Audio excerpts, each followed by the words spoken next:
What's up, you guys? This is Rob from A Gay Guy Plays, and today on The Snapshot, we're going to be taking a look at the insanity that is Ivara's condensed arrow. Now, if I'm going to be completely honest with you, after I continued to playtest this a little bit more, I discovered that there were some weird wonky numbers, and I had to get down to the core of it. So now that I figured out what exactly all of that was, my opinions have shifted a little bit about this augment, but let me go ahead and make all of those corrections now, and without ado, let's jump on in. So you can pick up Ivara's concentrated arrow for 25,000 standing once you've reached rank 5 with either the parent sequence or Cephalon Suda. Okay, so for those of you guys who are unaware, concentrated arrow is an Artemis bow augment that fires a single arrow that on headshots has a plus 50% critical chance and explodes in a 7-meter radius, and it removes the arrow's punch through. Now, straight out of that gate, the 50% critical chance is an additive bonus, so it just stacks on top of exactly what you've got on there, and that bonus is not affected by power strength. I actually went ahead and tossed on like 300% power strength, looking for some orange and red crits on this thing,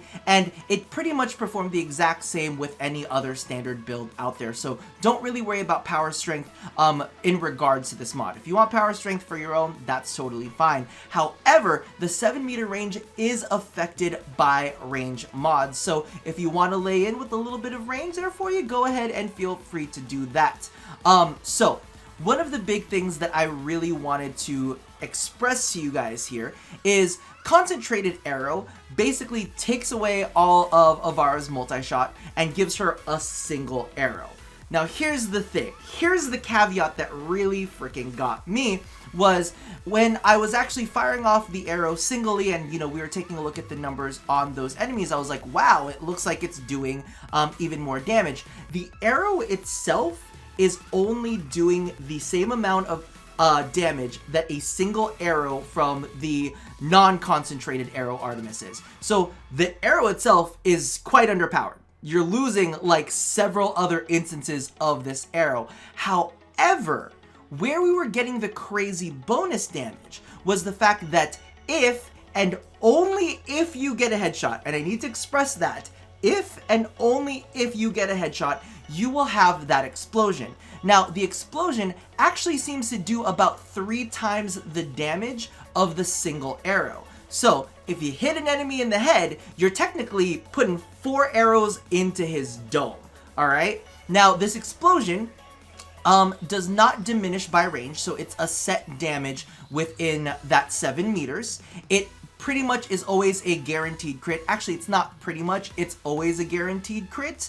And for a moment I was like, oh, well, you know, maybe that's a headshot multiplier. Well, the reason I know it's a crit is because it actually works with Hunter's munitions. So it's not just yellow numbers because it's a headshot, it's yellow numbers because it's a headshot crit. So a part of me is like, wow. So basically what's ending up happening here is when you shoot that single arrow, you're dealing that arrow's damage to the enemy, and then you're dealing what amounts to 3 times that arrow's damage in the explosion. So if you think about it this way, you basically hit that enemy with 4 arrows, then anything else in the surrounding area you are hitting with the equivalent of 3 arrows. Do note that the explosion, it seems to be impact based. If it's not impact based, it will pretty much always do an impact proc and kind of knock enemies away. You'll see that in a little bit of the combat. And as you can tell here in the background, I've actually got an extended run up where I'm just kind of sitting there and kind of playing around with the bow, and I'm actually having a good time of it. I didn't actually realize that Hunter's munitions was triggering off of it. I was just like, we gotta kill, because we're on an extended run. And for me, to be completely honest with you, it did work fairly well in this instance. However, let's go ahead and take a look at the build itself. So this is the setup that I ended up going with for that extended survival in the video, and pretty much what I roll with on any of my extended survivals with Ivara. I actually have an endgame with Ivara video where I was just sitting in the same mission for like 2 hours plus, and I was just bored out of my mind because she was so ridiculously insanely strong. But as you can see right here, we have the standard survivability mods, we have have a little bit of efficiency there. The reason why I'm running with a little bit of lower efficiency is because of the fact that I do have Prime Flow and Arcane Energize, and because of the fact that she can pickpocket at the same time, she can get more energy orbs off of that. Now, I'm not saying that you're not going to need a couple energy pads every now and then, because I did run into a bunch of energy leeches, some of them that I were not like in my line of sight to kind of track down and take out. I just noticed my energy was like dropping, and I was like, what are you doing? We do have a good bit of duration in there because I do use Prowl with this build, so I kind of wanted to go ahead and offset that a bit, and then we splashed in a bit of damage because, you know, we want to give our bow a little bit of a boost. And as you can see, Concentrated Arrow is sitting right there. I did get a question about redirection and vitality on this build. Somebody had asked earlier, you're invisible like 90% of the time, and I'm like, listen, we have Shock Eximus, we have Toxic Eximus, we have energy drainers that could pull you out of Prowl if you're not paying attention to your energy. There are so many things that could happen, as like a nullifier drops on you and takes you out of Prowl. If you can, you know, react really quick to it and get back into Prowl some way, or get into your operator, it's nice to have that padding. And some people just don't appreciate that at all. Like, you're invisible, you're invincible, and I'm like, no, invisible does not equate invincible. Now, let's go ahead and take a look at the build that I actually have on the bow. So this is what I'll be using today for you guys. So as you can see, it's pretty basic. Serration, Split Chamber, Pork Strike, Vital Sense, Hunter's Munitions. And then I actually do like to use the Elemental Status, and what I'm actually using here, because we have Hunter's Munitions, is, what is it called? Where's my brain? Viral.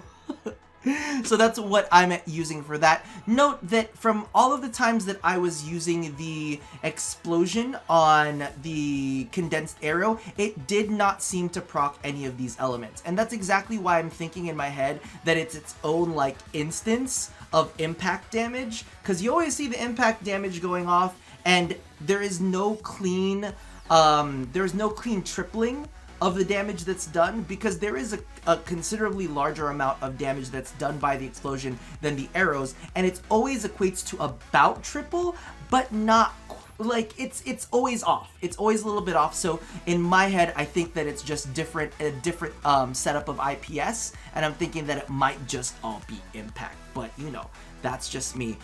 If you really wanted to, you could just go ahead and toss just 90% on there if you really wanted to, but me personally, I'm like, I could use a status. I'm good. I'm totally good with that. So one of the things that I did not show in the video earlier today is how this actually performs against a large group of enemies. So I wanted to do that for you now. We're gonna do, I think 8 puts them all on the top row. So we're doing with 155s real quick, but we're gonna go unarmored first, just so that you guys see how this pretty much just works out. And that's how it works. It's really just that simple. Now there is a variation that I would say that you could do with this build, because, you know, maybe you don't always need all that survivability. Maybe you're not going for like really extended runs and you're not fucking up your life.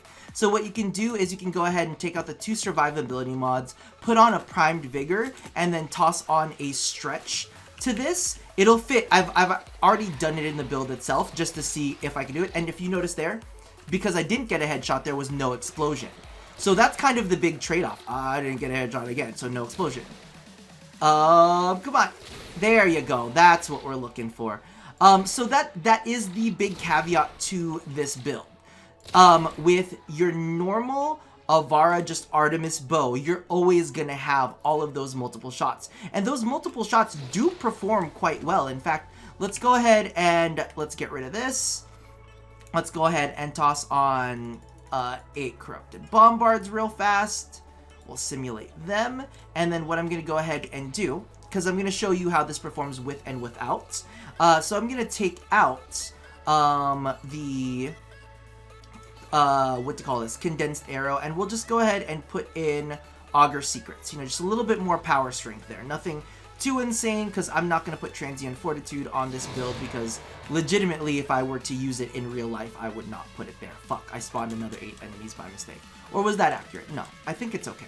So, as you can see right here, if we're just doing quick clicks, if we're just doing quick clicks, I mean, you can get out a good chunk of damage, right? And because of the fact that the arrows do have some punch through, they can hit multiple targets at once. So as you can see right here, you know, we are getting that damage in, and we are really working through these enemies very, very fast. So that's the one thing. You're always guaranteed these arrows. You don't need to worry about getting headshots for this. So that is the big plus about not using concentrated arrows, right? You can see all of the hunter's munitions ticks going off and basically taking down these guys.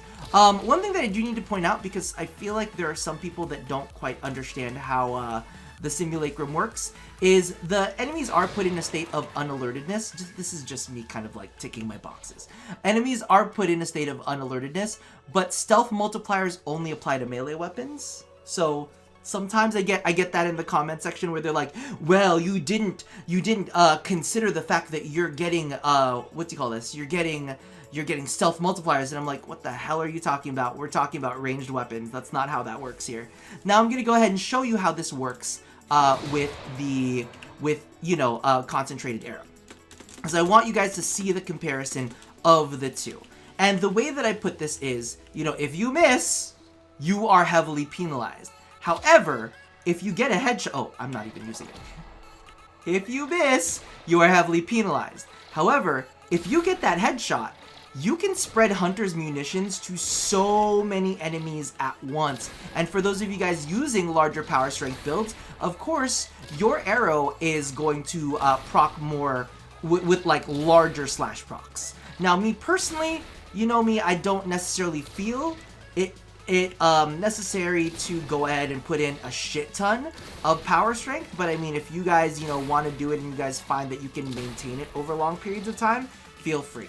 So the way that I kind of look at this as, it's great at clearing areas out of trash. And that's kind of like what my gameplay kind of felt like when I was doing the really, really long run. It was like I would just go ahead and focus on getting headshots. And here's the thing, it's not headshot kills, it's just headshots. I still have Artemis Pro on, right? So it's just all about getting headshots.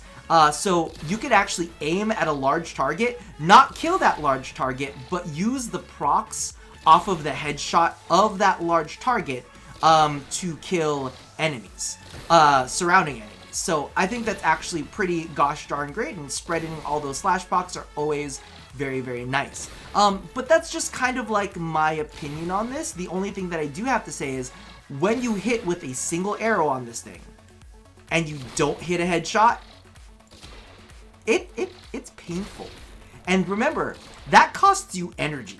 That is energy that you are wasting. So it's really up to you. If you are very, very good at headshots, or can put yourself in a position of headshots. I actually ended up using like gas and electric. I was just playing around with some stuff in that build. Sometimes I use corrosive fire, sometimes it's gas electric. I hadn't used gas in a long time, but the electric was really good at kind of like keeping enemies in the same place so that I could go ahead and get headshots. Now here's the thing, in faster missions, if you're not good at getting headshots, this might not actually mean anything to you. This might not actually be a good mod for those kind of setups, right? So it's kind of almost pointless to put it on if you're running around and, you know, you've got teammates that are like slaughtering the room and you don't get a chance to get a headshot in. However, the thing that's cool about this is I do feel like it's quite rewarding, because if you look at how many shots it took to kill the enemies, you know, with just the hunter's munitions bow shots, right? It felt like it took a lot more energy. With this, because of the fact that it's just AoE, then you are completely and totally fine. So that pretty much does it. That's my conclusion on this augment. I really ended up having a lot of fun with it on the run that I went on. However, I can definitely see where it's not going to be the greatest, because you do have to get the headshots to get the bonuses. If you don't get a headshot, you're not getting that flat 50% critical chance. If you don't get a headshot, you're not getting the 7-meter explosion. I'm sure it's going to be 7-meter plus for some of you guys out there that are doing it. I'm sure I'm going to see some overextended builds. I know y'all are going to go crazy with all of that hullabaloo. Regardless, I hope you guys play around around with this yourselves, get your own feeling for this yourselves, and let me know how you feel about this augment now that we've kind of sussed out the fact that it doesn't, that it's not one specific concentrated arrow that you fire, that it's actually the explosion that gets you the bonus damage. Toss all of your feelings in the comments below, and as always, love somebody, hurt nobody, and touch yo body. I'll see you guys next time. Bye-bye!